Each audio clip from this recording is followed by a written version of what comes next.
Боздың рекомендациясы бойынша жүкті келіншекке бір аптаның ішінде 150 минут белсенділік керек. Яғни белсенділік дегеніміз, қыздар, ол үй жинау, пылесостау немесе тамақ пісіру емес, ол кәдімгідей арнайы жаттығуларды жасау. Неге? Өйткені сіз үй жинаған кезде сізде басқа бұлшық еттердің топтамасы жұмыс жасайды, ал сіз йога жасаған кезде, жүкті келіншектерге арналған жаттығу жасаған кезде немесе арнайы жүзуге барған кезде, ол жерде басқа бұлшық еттер жұмыс жасайды.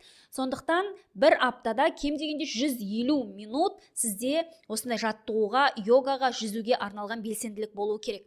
Және де өте маңызды нәрсе, қыздар, жүктілік кезінде жаттығуларда, йогада, жүзуде барлығы жүктілерге бейімделген болу керек. Яғни сіз басқа адамдармен бірге, бір топпен бірге солардың айтқан жаттығуларын жасай алмайсыз. Сіздің жаттығуларыңыз сіздің жүктілігіңізге, сіздің триместріңізге қатысты болуы керек. Өйткені мысалы кейбір жаттығулар ұзақ арқада жатып жасауды талап етеді. Мысалға, сіз жүктіліктің 28 аптасынан асып кеткен болсаңыз, онда сізге ұзақ уақыт жатуға болмайды. Сол сияқты жаттығу, йога барлығы сіздің жүктілігіңіздің аптасына бейімделген болуы керек.